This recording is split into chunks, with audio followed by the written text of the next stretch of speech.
Olá, meus amigos, estamos aqui mais uma vez para continuar os nossos estudos, lendo os livros da série André Luiz. Já terminamos o nosso lar, voltando agora com um formato diferente, espero que vocês gostem.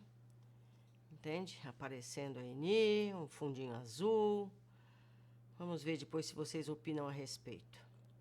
Eu gostaria que vocês comentassem embaixo do vídeo sobre o que nós estamos estudando, se eu observei alguma coisa equivocadamente, ou se vocês descobriram alguma coisa que merece ser comentado e eu não fiz isso, que é para ter uma interação entre a gente, ok? Vamos lá então. Os Mensageiros é o segundo livro da coleção de André Luiz, pelo espírito de Francisco Cândido Xavier. Prefácio de Emmanuel. Os Mensageiros.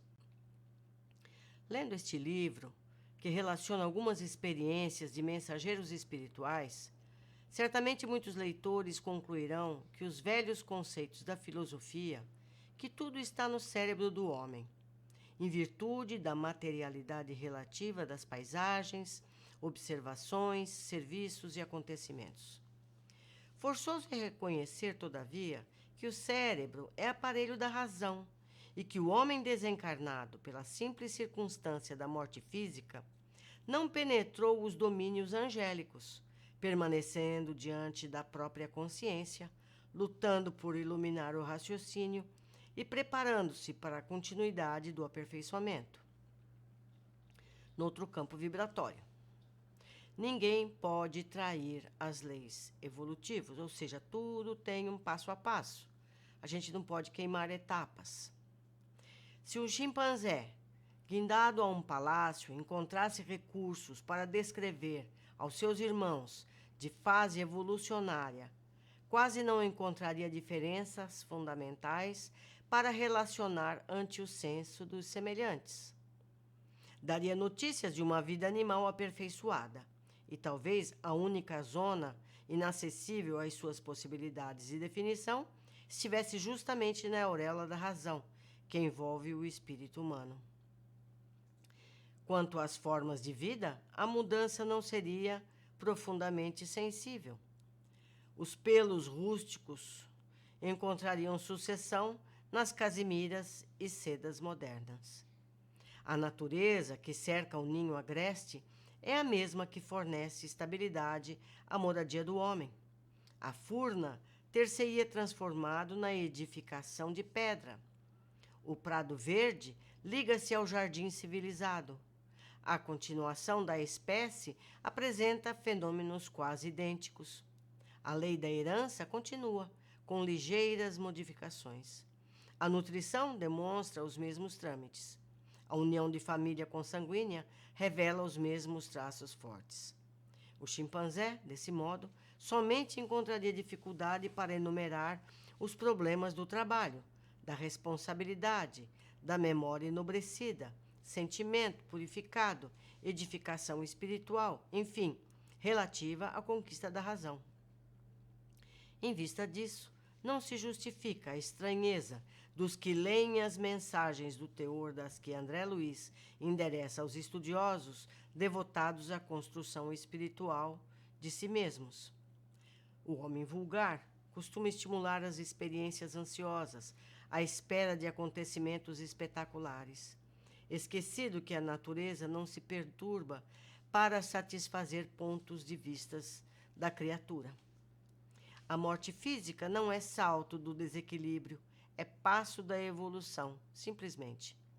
A maneira do macaco, que encontra no ambiente humano uma vida animal enobrecida, o homem, após a morte física, mereceu o ingresso nos círculos elevados do invisível. Encontra uma vida humana sublimada. Naturalmente, grande número de problemas referentes à espiritualidade superior. Aí espera a criatura, desafiando-lhe no conhecimento para a ascensão sublime aos domínios iluminados da vida. O progresso não sofre estacionamento e a alma caminha incessantemente atraída pela luz imortal. No entanto, o que nos leva a agrafar este prefácio singelo é Não é a conclusão filosófica, mas a necessidade de evidenciar a santa oportunidade de trabalho do leitor nos dias que correm. Felizes os que buscarem na revelação nova o lugar de serviço que lhe compete na terra, consoante a vontade de Deus. O espiritismo cristão não oferece ao homem tão somente o campo de pesquisa e consulta, no qual raros estudiosos conseguem caminhar dignamente, mas muito mais. Revela a oficina de renovação, onde cada consciência de aprendiz deve procurar sua justa integração com a vida mais alta, no esforço interior, pela disciplina de si mesmo, pelo autoaperfeiçoamento. Não falta concurso divino ao trabalhador de boa vontade. E quem observar o nobre serviço de um aniceto, reconhecerá que não é fácil prestar assistência espiritual aos homens. Trazer a colaboração fraterna dos planos superiores aos espíritos encarnados não é obra mecânica. Enquadra em princípios de menor esforço. Claro, portanto, que para recebê-la, não poderá o homem fugir aos mesmos imperativos. É indispensável lavar o vaso do coração para receber a água viva, abandonar envoltórios inferiores para vestir os trajes nupciais da luz eterna. Entregamos, pois, ao leitor amigo as novas páginas de André Luiz, satisfeitos por cumprir um dever. Constitui o relatório incompleto de uma semana de trabalho espiritual dos mensageiros do bem, junto aos homens, e, acima de tudo, mostram a figura de um emissário consciente e benfeitor, generoso em Aniceto, destacando as necessidades de ordem moral no quadro de serviço dos que se consagram a atividades nobres da fé. Se procuras, amigos, a luz espiritual, se a animalidade já te cansou o coração, lembra-te de que, em espiritualismo, a investigação conduzirá sempre ao infinito, tanto no que se refere ao campo infinitesimal, como na esfera dos astros distantes, e que só a transformação de ti mesmo, à luz da espiritualidade superior, te facultará acesso à fonte viva, divina. E, sobretudo, recorda que as mensagens edificantes do além não se destinam apenas à expressão emocional, mas, acima de tudo, ao teu senso de filho de Deus, para que faças o inventário de tuas próprias realizações e te ingresses, de fato, na responsabilidade que vives diante do Senhor. Emmanuel. Pedro Leopoldo, 26 de fevereiro de 1944.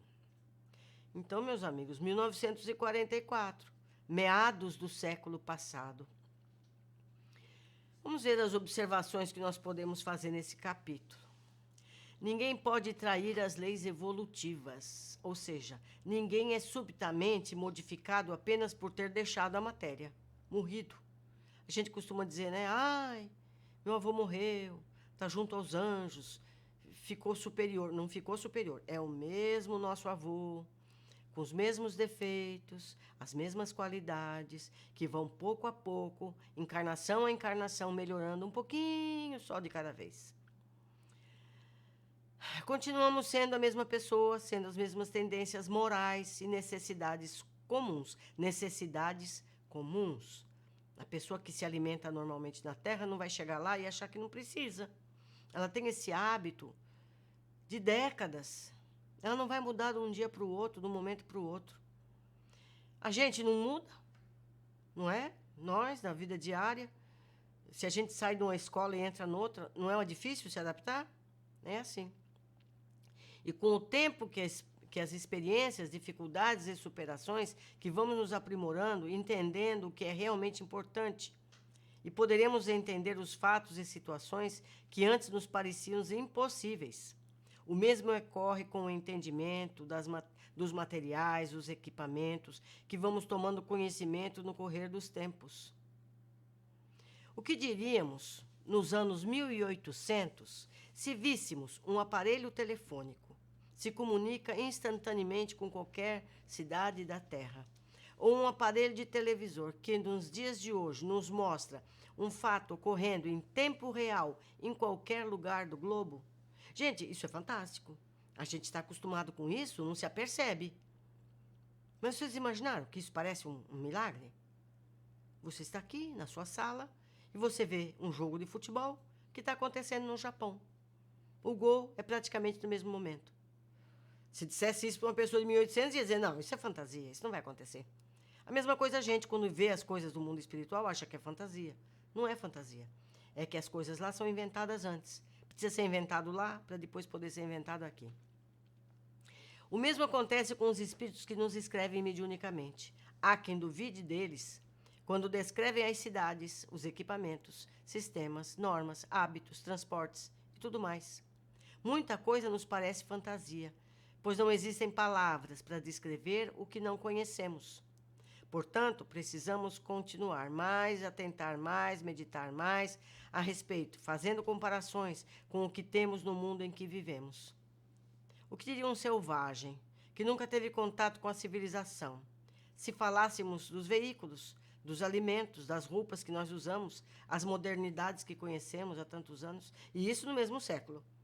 Se a gente pegar uma pessoa, um esquimó, lá onde não tem recurso nenhum, e dissesse que aqui existem as coisas que nós temos no dia a dia, que você vai a um supermercado e compra tudo, ele ia dizer, não, não é. Aqui eu tenho que ir lá fazer um buraco na neve para poder pescar. Então, a gente acha que não é verdade, porque não é corriqueiro na nossa vida, no nosso dia a dia. Então, vamos ser menos rigorosos e tentar aprender mais e criticar menos. Eu vou contar o que aconteceu comigo quando eu tinha 14, 15 anos, lá nos anos 60. A minha família migrou para a região central do Brasil. Eram uns 1.500 quilômetros longe do litoral. A maioria da civilização brasileira está no litoral, na faixa costeira. Ali, eu e minha irmã começamos a ensinar as crianças a ler e escrever, falar da geografia, história. Eles só conheciam aquele mundinho deles, aquela floresta, aqueles bichos, aquelas coisas. Era uma fazenda de criação de gado. Um dia, falei do mar, dos animais marinhos, da geografia, da fauna. Como vocês descreveriam o mar para uma pessoa que nunca viu o mar? Não é fácil. No dia seguinte, não apareceu nenhuma criança, e nem nos dias seguintes. Fomos então à casa dessas crianças, e os pais disseram que não iam mais permitir que os filhos fossem às aulas, pois nós estávamos ensinando o absurdo às crianças. Onde é que já se viu um animal do tamanho que eu descrevi? Se tal animal existisse mesmo de verdade, não iam criar vacas, iam criar essas baleias, esses elefantes. É verdade, ele é lógico não me dizer isso. Foi muito difícil eu provar para esses pais que tais animais existiam. Então vocês podem imaginar porque muitas pessoas não acreditam nas descrições que nos chegam do mundo espiritual. Nós não temos referências para entender isso. Isso foi em 1960. Hoje já há televisores e telefones nesses lugares onde eu vivi. As pessoas já não se espantam mais com o mar, com os animais, com outras terras. O mesmo se dará com todos nós. Dia virá em que todas essas descrições do mundo espiritual vão ser compreendidas naturalmente. Entendem? Vocês vão poder entender por que João Evangelista escreveu o Apocalipse e a gente não é capaz de entender. Porque ele não entendia o que ele via, ele teve uma visão. E ele descreveu o que ele via. Ele não tinha padrões para descrever. Então, ele associava as coisas que ele via. Entende? Se vocês lerem de novo o Apocalipse, vocês vão perceber que as coisas que João está descrevendo são rascunhos do que existe hoje. 2. A evolução física, mental, social, dá-se muito lentamente. Por isso, a nossa dificuldade para aceitar as mudanças muito grandes de um momento para o outro. E as construções? Há regiões na Terra que nunca chove, outras que é gelo permanente. Cada uma dessas regiões tem habitações compatíveis com o clima e as pessoas que vivem em outros lugares não vão entender as razões se não conhecerem os motivos. Socialmente falando, houve tempo em que a escravidão era uma coisa normal. Foi preciso muita pressão, revoluções, legislações novas para que tal hábito se tornasse inaceitável. Nos dias de hoje, ainda temos regiões do planeta onde as mulheres são inferiores aos homens. Nesses locais, isso é aceito, mas em outros locais, isso já é inaceitável. Há regiões onde ainda são feitas mutilações aos filhos por motivos culturais ou religiosos. Tudo evolui, tudo muda. Precisamos estar abertos a essas mudanças para que a evolução se acelere. Então, meus amigos, vamos ler esses livros que falam tanto do mundo espiritual com um pouco de curiosidade e não com crítica. Porque a espiritualidade não ia ter o trabalho que teve para trazer todas essas informações para a gente e a gente não aceitar, como não aceitaram as famílias das crianças que eu dava aula. Entende? Então, quando vocês escutarem uma descrição do mundo espiritual e acharem que aquilo é absurdo, lembrem do que aconteceu comigo e a gente vai entender. Eu espero que vocês tenham gostado desse começo. Eu espero ansiosa que vocês comentem para que possa haver uma troca entre nós todos. Eu preciso de vocês para que vocês me expliquem o que entenderam e eu deixei passar, porque ninguém é capaz de ver tudo. Nesses temas não existem professores. Todos nós somos aprendizes e eu preciso muito da visão de vocês. Um abraço, até o capítulo 1.